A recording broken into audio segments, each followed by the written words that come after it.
Hello বন্ধুরা, দেখো আমার হাতে এটা কি বলো তো। দেখে মনে হচ্ছে না এটা একটা আম, কিন্তু না, এটা কিন্তু একটা কাঁঠাল। কাঁঠালটা দেখো ডিজাইনটাই কেমন বেঁকা তেড়া নানান রকমের। আমি কাঁঠালটা ভাঙার সময় তেল মেখে নিচ্ছি, কারণ যদি আঠা একবার পড়ে সাবান দিলেও হাজারবার উঠতে চায় না।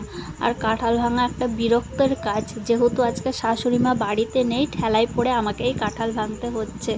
তো রুটি করেছি আর এখানে কাঁঠালটা ভেঙে নিচ্ছি। আমার শ্বশুর মশাইয়ের কাঁঠাল আর দুধ হলেই রাত্রে খাওয়া হয়ে যাবে। এখন তো আর আম নেই গাছে, তো কিনে নিয়ে এসেছিল, আম শেষ হয়ে গেছে আজকে, এর জন্য কাঁঠালটা ভেঙে দিচ্ছি।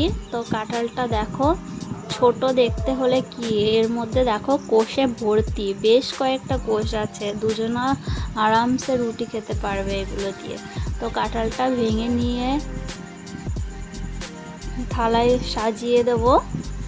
আর রুটি আছে, দুধ আছে, তরকারি আছে, এইসব দিয়ে আজকে রাতে খাওয়া সারবো। আজকে আর ভালো মন্দ কিছুই নেই, যা আছে তাই দিয়ে খেয়ে উঠবো। কাঁঠালগুলো দেখো আমি ভেঙে নিচ্ছি। তোমরা কি ভাবতে পেরেছো এইটুকু একটা কাঁঠালের মধ্যে এতগুলো কোষ থাকবে? আমি তো কখনোই ভাবিনি, আমি ভেবেছি হয়তো ওর মধ্যে কিছুই নেই, কিন্তু এতগুলো কোষ ছিল। তো ফাইনালি এখানে ভাঙা হয়ে গেছে, একটা খেয়ে দেখবো কেমন লাগে।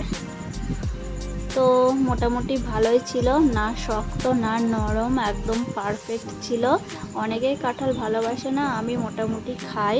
তো এখানে দেখো রুটি করেছি, আর কাঁঠাল আছে, তরকারি আছে, দুধ আছে। তো আজকে রাতের মেনু এইগুলোই। আজকের ভিডিও এই পর্যন্ত, টাটা বাই বাই।